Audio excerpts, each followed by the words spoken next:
हाँ, तो प्यारे बच्चे, हम लोग पढ़ रहे हैं समास। क्या पढ़ रहे हैं? समास। 2 दिन हम इसको बता चुके हैं। जो मूल बताना था सब बता चुके हैं, लेकिन कुछ ऐसा बताया बाकी है जो एग्ज़ाम में खूब आता है। वो 9 में भी आ सकता है, 10 में, 11, 12, BA में भी, और कंपटीशन में जो एग्ज़ाम होता है कंपटीशन का, जिसमें हिंदी होता है या संस्कृत होता है, उसमें ये सब बहुत आता है। तो हम सोचे कि ऐसा बता दें कि ये आपके लिए भी हो जाए। और जनरली ये सब को हम बताते नहीं थे, है ना, लेकिन ये सोचे कि इस बार बता ही दें। तो आप लोग ये लिख लिए होंगे। तो पहले हमने क्या पढ़ा जरा वो भी देख लेते हैं। हम लोग पहले पढ़ रहे हैं क्या? समास। तो समास की परिभाषा क्या, पहले तो जान लें। तो समास किसे कहते हैं?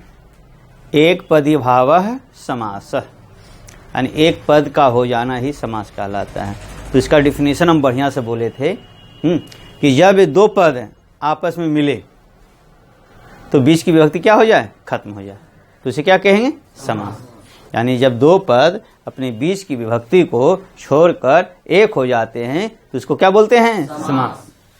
तो हम इस तरह से इसे बता कल परसों ना कि एक व एक पद 2 पद, और 2 पद जब आपस में मिलेंगे तो बीच की विभक्ति, मान लीजिए कि बीच की विभक्ति मिल करके एक हो गया, है ना, यही एक हो जाना समास कहलाता है।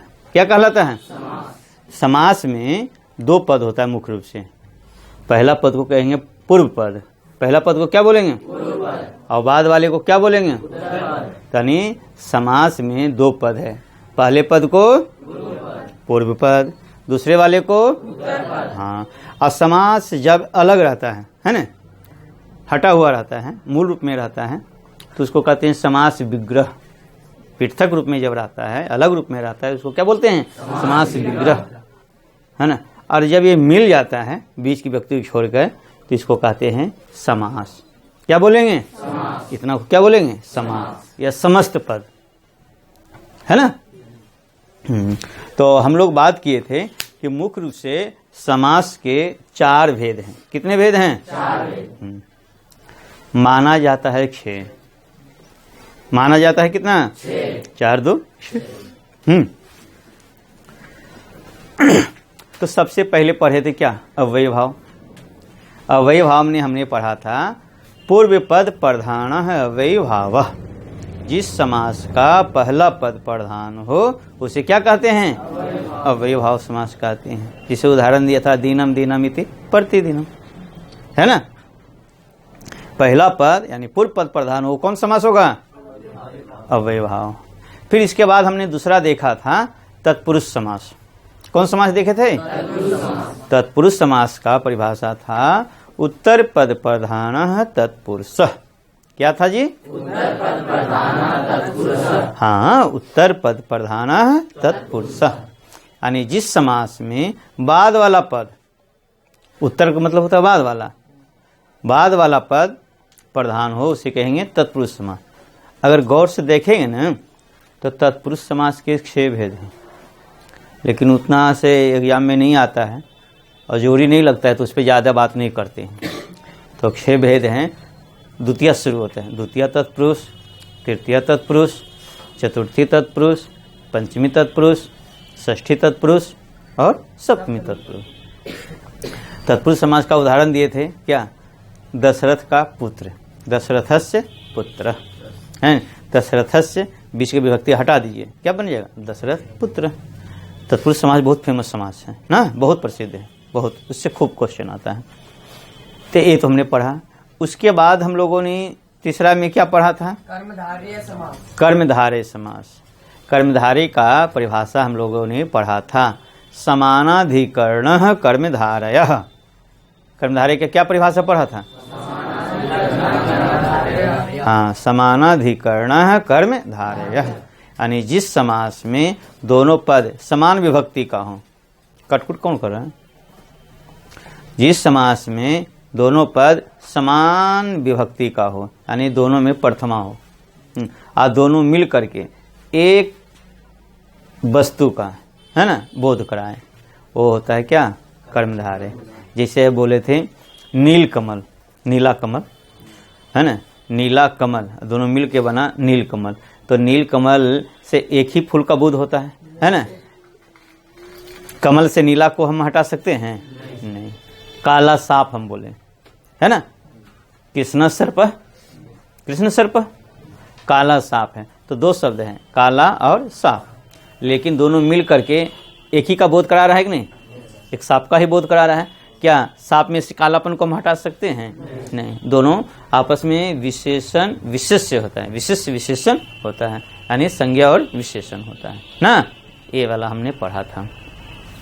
उसके बाद हम लोगों ने क्या पढ़ा था? कर्मधारय के बाद हम लोगों ने क्या पढ़ा था? दिग्गु समास। तो दिग्गु समास का हमने परिभाषा दिया था या जाना था, क्या? संख्या पूर्वो दिग्गु, संख्या पूर्वो दिग्गु, यानी जिस समास का पहला पद संख्यावाची हो। पहला पद क्या हो?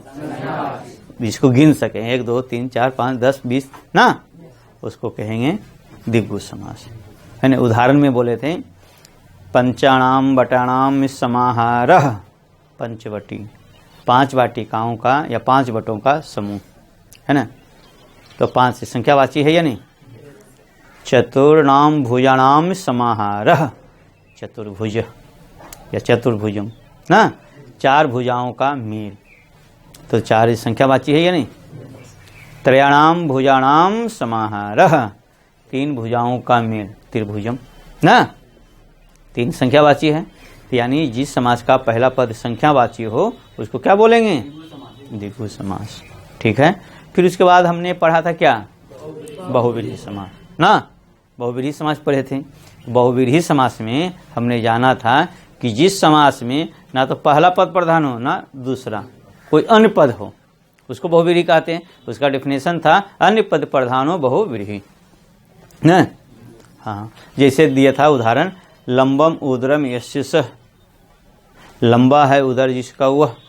तो ये अगर जैसे गणेश जी पे चला गया, ना लंबा हुआ प्रधान ना उदर हुआ प्रधान, हो गया कोई तीसरा, तो उसको क्या बोलेंगे?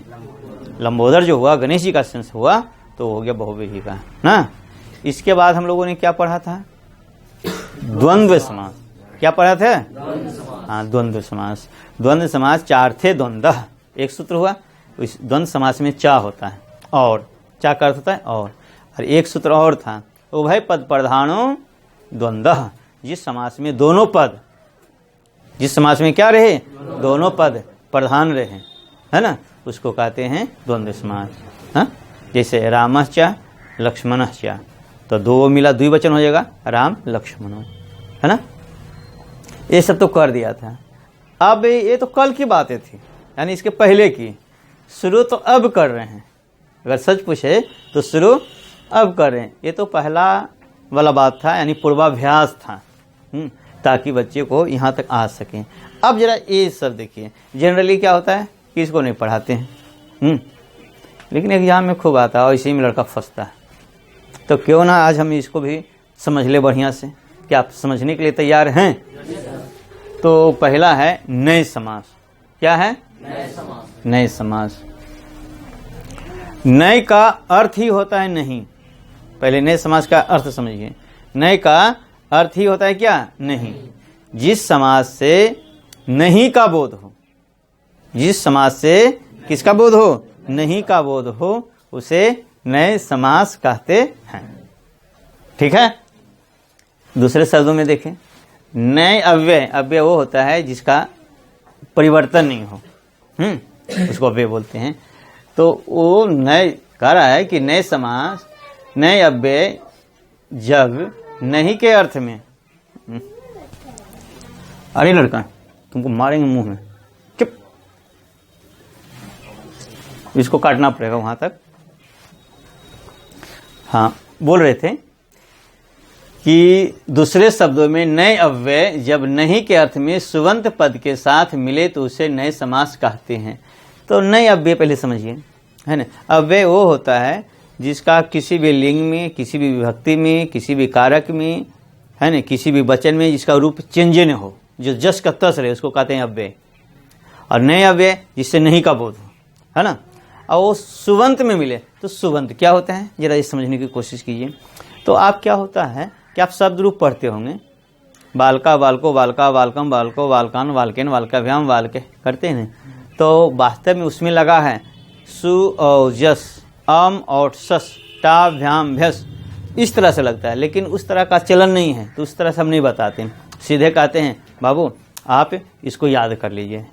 आप तीता हंती पढ़ते हैं ना, पढ़ती पढ़ता पठंती पढ़सी पढ़ता पठत पठामी पठावा, लेकिन वास्तव में वो सूत्र है तिप धस झी, सिप थस थ, मिप वस मस, है ना, लेकिन उससे व्यवहारिक रूप में यूज नहीं है, तो इसे नहीं पढ़ाते हैं। जनरली हम आपको बता देते हैं कि तीता हंती सीता था आमी आबा आम। तो तीता हंती बोलते हैं प्रथम पुरुष में 3, मध्यम पुरुष में 3, उत्तम पुरुष में 3, तो कितना हुआ 3 तिहाई 9 होता है। 30 से शुरू होता है और अंगा से खत्म होता है, तो उसको बोलते हैं तिंग। क्रिया वाला जो प्रत्यय है उसको बोलेंगे क्या, तिंग। और शब्द रूप वाला जो पढ़ते हैं सु से शुरू होगा, है ना, और पा पे अंत होगा, तो उसको बोलते हैं सुप। तो सुप जहाँ भी लगेगा उस शब्द में लगेगा, बालक में, मुनि में, लता में, नदी में, वारी में, दधी में, अस्मद में, युष्मद में, जहाँ भी लगेगा सुबंत, वो कहाँ लगेगा, शब्द में। कहाँ लगेगा, शब्द। यानी सुबंत जहाँ होगा वो क्रिया नहीं होगी, क्या होगा, शब्द। तो अब समझ में आई, सुबंत का मतलब क्या होगा, शब्द। तो नए किस में लगेगा, सुबंत में, यानी शब्द में लगेगा। जैसे ना पवित्र, पवित्र माने प्योर, शुद्ध, तो पवित्र नहीं, तो पवित्र नहीं को हम बोलेंगे क्या, अपवित्र। संस्कृत में बोलेंगे अपवित्र ना, पवित्र नहीं। ना मृत, मृत नहीं, तो इसको हम बोल सकते हैं क्या, अमृत, है ना। नहीं का बोध आ रहा है ये ना। सिद्ध, सिद्ध नहीं, सिद्ध का अर्थ होता है प्रमाणित, है ना, तो प्रमाणित नहीं, तो उसको क्या बोलेंगे, असिद्ध या अप्रमाणित ना। ना ज्ञात, ज्ञात नहीं, तो क्या हुआ, अज्ञात। नहीं का बोध करा रहा है ना। ना भाव, भाव नहीं, क्या होगा, अभाव, भाव नहीं। ना सत्यम, सत्य नहीं, तो क्या होगा, असत्य। ना योग्य, क्या होगा, अयोग्य, योग्य नहीं। निष्कर्ष ये निकला कि जिस समाज से नहीं का बोध हो, सब में नहीं का बोध हो रहा है या नहीं, नहीं का बोध हो रहा है कि नहीं। जिस समाज से नहीं का बोध हो वो होता है नहीं समास। क्या होता है, हिंदी में भी वही, संस्कृत में भी वही। संस्कृत बोल रहे हैं तो विसर्ग खाली लगा रहे हैं, है ना, नपुंसक लिंग शब्द रहेगा तो माँ लगा देंगे, है ना, समझ में आई बात। बाकी हिंदी इंग्लिश और संस्कृत एक ही हो रहा है। ये आई समझ में, क्लियर। अगर दिक्कत है तो बोल लें, नहीं तो अगला देखिए अलुक समास। तो अलुक है तो जिसका प्रयोग होता ही नहीं, तो उस पर बात बहुत कम करते हैं। लुक मतलब आप लोग समझते हैं, लुक माने देखना, अंग्रेजी में यही समझते हैं या नहीं। लेकिन जब संस्कृत की बात करें, लुप का अर्थ होता है लोप होना, खत्म होना, हट जाना, समाप्त होना, है ना। अब आलुक, आ भी देख रहे हैं सब में आ जो लग रहा है नहीं का सेंस दे रहा है, आ नहीं का सेंस देता है, तो कहता है आलुक माने लोप नहीं, खत्म नहीं, हटना नहीं। समझ में आई बात, एकदम क्लियर हो रहा है। आलुक यानी जो खत्म नहीं हो, जो समाप्त नहीं हो, जो हटे नहीं, वो अलुक, है ना, क्लियर। तो जनरली हम तो ये जानते हैं कि जब हम समास पढ़ते हैं तो जो दो पद आपस में मिलते हैं तो बीच की विभक्ति क्या होती है, लुप्त हो जाती है। लुप्त होती है ना, लुप्त यानी लुप्त होती है ना, खत्म होती है ना। जब दो पद आपस में मिलते हैं तो बीच की विभक्ति क्या हो जाती है, लुप्त हो जाती है ना, ये तो समास है। लेकिन कई बार ऐसा होता है कि जब दो पद मिले और बीच की विभक्ति नहीं खत्म हो, है ना, बीच की विभक्ति खत्म नहीं हो यानी लोप नहीं हो, तो उसको कहेंगे आलुक, यानी जिसमें लोप नहीं हो वो समाप्त होगा। समझ में आई बात। यानी समास में बीच की विभक्ति लुप्त होती है, लेकिन जहां पर समास में बीच की विभक्ति लुप्त नहीं हो तो उसको क्या कहेंगे, अलुक समास। क्या कहेंगे, जैसे देखिए युधि स्थिर, युद्ध में स्थिर, युद्ध में स्थिर, युद्धि षष्ठी सप्तमी का एक वचन है, युद्ध में स्थिर सप्तमी का एक वचन है। तो नियमतः जैसे हम मिलाएंगे तो बीच की विभक्ति तो खत्म हो जाना चाहिए, है ना। युधिष्ठिरा बनना चाहिए था, लेकिन विभक्ति जस का तस रह गया, अब बन गया क्या, युधिष्ठिर, है ना। हिंदी में बोलो तो युधिष्ठिर, संस्कृत में बोलो तो युधिष्ठिर ना। तो बीच की विभक्ति नहीं खत्म हुआ, है ना, यानी अलुक हो गया, लोप नहीं हुआ, अलुक समास हुआ, पता चला। फिर दूसरा उदाहरण देखिए, देवानाम प्रिय, देवताओं का प्रिय, देवताओं का के की रा रेड़ी किस कारक का है, संबंध कारक। कौन वचन में है, कौन वचन, कौन वचन, देवानाम एक वचन है, बहुवचन, बालका नाम, है ना, लता नाम, है ना। तो षष्ठी का बहुवचन, देवताओं का प्रिय, है ना। तो नियमतः क्या होना चाहिए, विभक्ति तो खत्म होना चाहिए था, है ना, होना चाहिए था देव प्रिय, है ना। लेकिन विभक्ति खत्म नहीं हुआ, यानी लोप नहीं हुआ, लोप को ही दम स्टैंडर्ड भाषा में बोलते हैं लुक, लुक नहीं हुआ, यानी क्या हुआ, अलुक हो गया। अलुक मतलब लोप नहीं, इसलिए यह क्या हो गया, अलुक समास, है ना। तो देवानाम प्रिय, देवताओं का प्रिय, तो देवताओं का प्रिय ऐसे में तो होना चाहिए जो बहुत विद्वान आदमी, त्यागी आदमी, ज्ञानी आदमी, लेकिन इसका भाव अर्थ जाता है मूर्ख, यानी जिसके मन में छल कपट नहीं होता है, वो होते हैं देवों के प्रिय। तो देवानाम प्रिय का अर्थ होता है मूर्ख, समझे। और क्या है ना कि कई बार जिससे हम नफरत करते हैं, जिसको हम पसंद नहीं करते हैं, तो उसको अर्थ का अनर्थ ले लेते हैं। जैसे जी आप लोग जानते होंगे, बुद्ध का अर्थ होता है ज्ञानी, बुद्ध का अर्थ क्या होता है, ज्ञानी, ज्ञानी होता है ना। बुद्ध से ही बना है बौद्ध, बौद्ध का अर्थ होता है ज्ञान वाला, है ना। लेकिन हम लोग आपस में विचार करते हैं, बात करते हैं, कोई मूर्ख लड़का है तो सीधे कहते हैं क्या रे तुम बिल्कुल बौद्धे हैं। तो बौद्ध का अर्थ यहाँ क्या हुआ, मूर्ख, है ना। यहाँ पर अर्थ परिवर्तित हो गया, यहाँ पर इस सेंस क्या हो गया, बौद्ध का अर्थ यहाँ क्या हो गया, मूर्ख, है ना। जैसे तुम लोग जानते हो या नहीं जानते हो, मैं नहीं कह सकता, कितना जाएगा ना बाथरूम, कहाँ जा रहे हो, तो पाकिस्तान जा रहे हैं। तो क्यों, आम भारतीय पाकिस्तान से नफरत करता है, पसंद नहीं करता है, तो उसको अपमानित करने के लिए जो सबसे घटिया जगह हो सकता है, गंदा जगह हो सकता है, उसका नाम रखता है। कोई कहेगा कहाँ जा रहे हो, तो पाकिस्तान जा रहे हैं, तो वो समझ जाएगा, समझने वाला कि वो बाथरूम जा रहा है ना। तो पाकिस्तान का मतलब तो यह उद्देश्य होना चाहिए था, कहाँ जा रहे हो दीजिए, पाकिस्तान। तो यानी तो वो टिकट कटाएगा, प्लेन से जाएगा पाकिस्तान, लेकिन वो अर्थ अनर्थ हो जा रहा है। खैर हमको यहाँ पे आना है, देवा नाम प्रिय, हमको बस इतनी देखना है, हमको सिर्फ इतने ही देखना है, देवा नाम प्रिय में षष्ठी का बहुवचन है, ये हटना चाहिए था, ये हटना।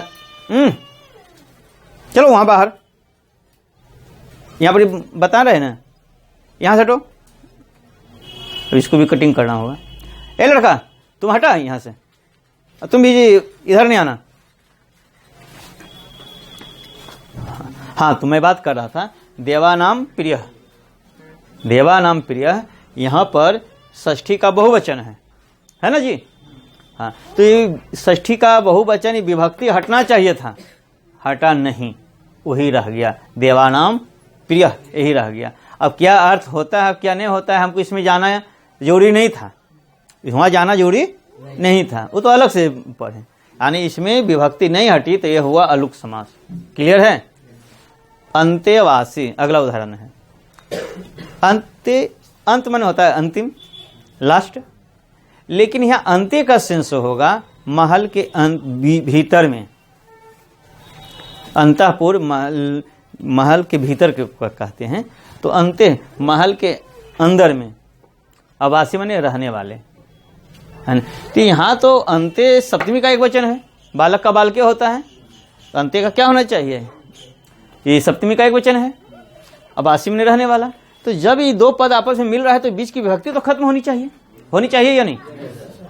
लेकिन खत्म नहीं हो रहा है, यानी अलुक है। यहाँ विभक्ति खत्म नहीं हो, क्या होगा? अलुक है, अलुक समास है, अंत्यवासी है ना। ये आई समझ में, अलुक समास। निष्कर्षता यही नहीं निकला कि समास में जब दो पद मिलते हैं तो बीच की विभक्ति लुप्त हो जाती है, लेकिन जहां बीच की विभक्ति लुप्त नहीं हो उसे कहेंगे अलुक समास। क्लियर हुआ? अब कहीं एग्जाम में आएगा तो जवाब दे सकते हो। क्लियर? हाँ, अब आगे बात करते हैं मध्यम पद लोपी समास। शायद बहुत कम पढ़ा होगा या जनरली पढ़ नहीं करता है इसको, लेकिन गौर से देखो, आंसर उसी में दिया हुआ है। मध्यम माने बीच वाला, पद माने शब्द, लोपी माने लोप हो गया, बीच वाला पद लोप हो गया। जनरली हम लोग ये समास पढ़ते हैं तो दो पद आपस में मिला, अब बीच की विभक्ति खत्म होती है। और इसमें क्या है कि दो पद के बीच में विभक्ति नहीं रहेगा, शब्द रहेगा। पद का अर्थ था शब्द, शब्द हट जाए, यानी जिस समास में बीच का शब्द हट जाए उसको कहेंगे मध्यम पद लोपी समास। क्लियर हुआ? मध्यम पद लोपी में बीच वाला पद हटेगा, यानी शब्द हटेगा, विभक्ति नहीं। जैसे बोले राजा का या दीपक का, तो दीपक का, राजा का या मोहन के लिए, ये हुआ विभक्ति, के लिए का ना। लेकिन कहे राम मोहन, तो मोहन हो गया शब्द, मोहन विभक्ति नहीं। सीता गीता, तो गीता विभक्ति नहीं है, सीता क्या है? शब्द है, गीता क्या है? शब्द है। तो अब इसको देखिए, शाक प्रिय पार्थिव है ना, यहाँ पर कोई विभक्ति होना चाहिए था, यहाँ पर प्रिय है दिया हुआ है, शब्द है क्या? नहीं। अभी बीच में है मध्यम, मध्यम ने बीच में, इसका लोप हो गया, लोप मैंने हट गया। तो जैसे हट गया तो जोड़ो शाक और पार्थिवा, क्या बनेगा? शाक पार्थिव है ना। तो ये मध्यम पद लोपी समास का उदाहरण हुआ या नहीं? फिर देखो, घृत मिश्रितम ओदनम, घी से मिला हुआ भात। तो मिश्रितम शब्द है, पद है, बीच वाला हट गया, अंडरलाइन कर दिए है ना। तो घृत के अंत में है आ, इसमें है ओ। वृद्धि संधि में एक नियम है ना। देखते हैं किस मूड में बात करते हैं, कितना डिटेल में बात करते हैं, उसके अनुसार बताएंगे कि अ और ओ मिलेगा तो बनेगा औ। वृद्धि संधि में हम लोग पढ़ेंगे। तो ये तो बीच वाला हट गया, अब है आ ओ औ बन लेंगे, औ मिला के बनाएंगे तो क्या बनेगा? धृतौदनम। क्या बनेगा? धृतौदनम। कैसे बना पता चला? मिश्रित तो हट गया, इसमें आ ओ मिल के ओ बना है ना। नियम है ये, आ प्लस ओ इक्वल टू क्या? ओ, यानी ये कट गया, ये दोनों कट गया, यानी इसमें आ और इसमें ओ कट गया, हट गया। अब बचा क्या? ओ। तो धृत में ओ जोड़ो, क्या बनेगा? धृतौदनम। कैसे वो पता चला? हाँ। एकाधिका विंशति। अगला उदाहरण देखो, 20 से एक अधिक, विंशति मैंने 20, एकाधिका माने एक अधिक है ना। जो कम पढ़े लिखे रहेंगे ना, तो अगर 80 रुपया देना है तो 80 नहीं गिनने आएगा, 60-70 ऐसे नहीं कहेंगे, कहेंगे 3 20 दे दीजिए ना। तो कहेगा 3 20 तो 60 हुआ, नहीं 4 20 दे दीजिए। तो 4 20 80 होगा, 20 20 40 60 80 है ना। 20 20 करके तो जोड़ेंगे। तो कह रहा है एकाधिका विंशति, 20 से एक अधिक, तो 20 से एक अधिक कितना होगा? 21। माने किसी को देना है तो जो अनपढ़ हैं बहुत सारे, उनको 21 नहीं आता है बोलने, समझने भी नहीं आता है, तो 21 रुपया लेना है तो कहे कि पहले 20 रुपया दे दीजिए और फिर 1 रुपया हमको दे दीजिए। मतलब कितना दीजिए? बात एक ही होगा ना। हाँ, तो अधिका को हटा दो, अधिक शब्द है तो क्या बनेगा? एक और विंशति। क्या बनेगा जी? एक विंशति। कैसे हुआ पता चला? हाँ, आगे देखिए, स्वर्ण निर्मितम कंकणम, सोने से निर्मित कंगन। निर्मितम शब्द है, पद है ना, इसको हम हटा देंगे, क्या बनेगा? स्वर्ण कंकणम। आई समझ में? मध्यम पद लोपी समास में क्या होता है कि जब दो पद मिलते हैं तो बीच की विभक्ति खत्म ना होकर के बीच का शब्द खत्म हो, उसमें एक तीसरा शब्द भी रहेगा ना। मध्य का बीच का शब्द हट जाए तो उसको कहेंगे मध्यम पद लोपी समास। तो प्यारे बच्चे, क्या आप लोगों ने समझा? क्या इसको आप एग्जाम में आएगा तो बना लेंगे? समझ में आ गई? समझ में आ गई? ठीक है, धन्यवाद। फिर अगले बार मिलते हैं।